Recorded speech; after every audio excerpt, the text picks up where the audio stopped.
Alright, my laptop is fixed. Damn USB-C ports, I'm glad I was able to get this done fast. So, Peacemaker Season 2, Episode 3 dropped last night on HBO Max, so now of course that means I talk about it with the spoilers. That is indeed a spoiler warning. If you have not yet watched this episode and you're planning on it, best to steer clear of this video because I will be talking about what happens in this episode in detail. If you have watched it or you don't care, then you're good to stick around. Okay, let's get started. So this third episode kicks off with a pretty big revelation actually, because we begin with a flashback to 3 years ago, also about 2 hours before the Cordo Maltese mission, aka what happened in the Suicide Squad, but not in this universe. But we find out that Amelia Harcourt was having what looked like an affair with Rick Flag Jr. Yeah, Joel Kinnaman coming back to reprise that role from both Suicide Squad movies, which is funny because Harcourt actually mentions that Rick Flag Jr. is still with June Moon, aka Enchantress, from the first Suicide Squad movie, the David Ayer one that was botched. So not only is this a solid callback, but it also does establish that Enchantress is somewhere out there in this new DC universe. I find that really cool, actually. Because say what you want about Cara Delevingne in the 2016 movie, for all we know, the Enchantress in this DCU could be someone completely different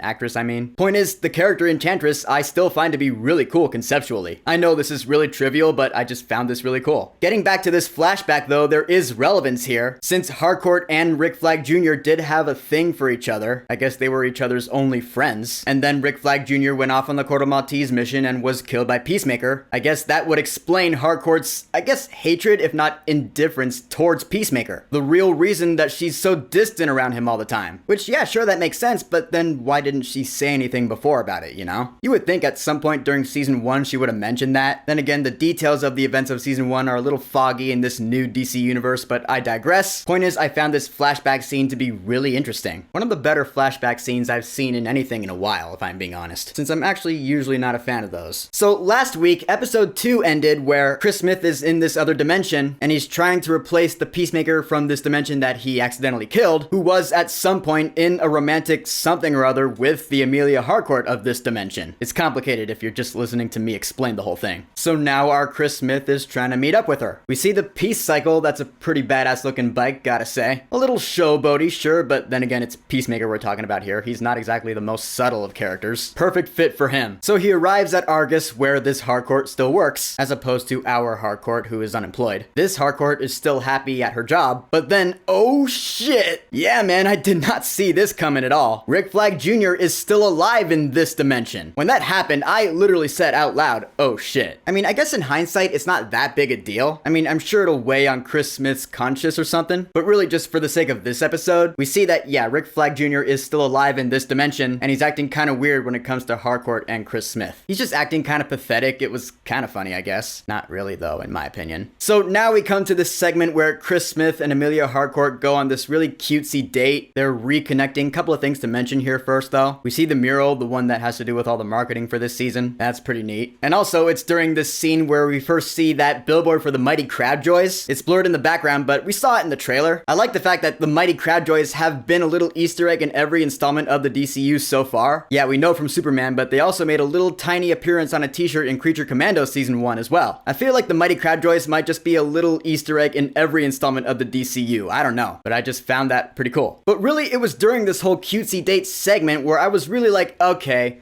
this is Coraline, just straight up. I mean, the premise of this season does have something really big in common with it. The whole, going to another parallel world where everything is better. I'm not complaining about that though. Coraline's one of my favorite movies of all time. So I'm fine with Peacemaker Season 2 also having that premise. And of course, I'm sure Coraline's not the first thing to have that premise, but that's just what it reminds me of. Real talk though, when these two are sitting on the bench trying to reconnect, and by that I mean, of course, our Chris Smith trying to reconnect with this Harcourt he doesn't even know. I was like, yeah, dude, it's not that easy at all to just step into someone else's life. Sure, some things might be similar, but in all honesty, you have no idea what's going on in this universe. You don't really know these people. It's hard, and of course, people are catching on. The fact that he doesn't know what should be obvious answers to questions sometimes, people are like, are you okay, man? You're acting different. I'm sure the truth will come out towards the end of the season, but I'm just saying, like, that conflict of you don't know what's going on and you're struggling to figure it out, I think that's being done really well in this season so far. Great writing. I mean,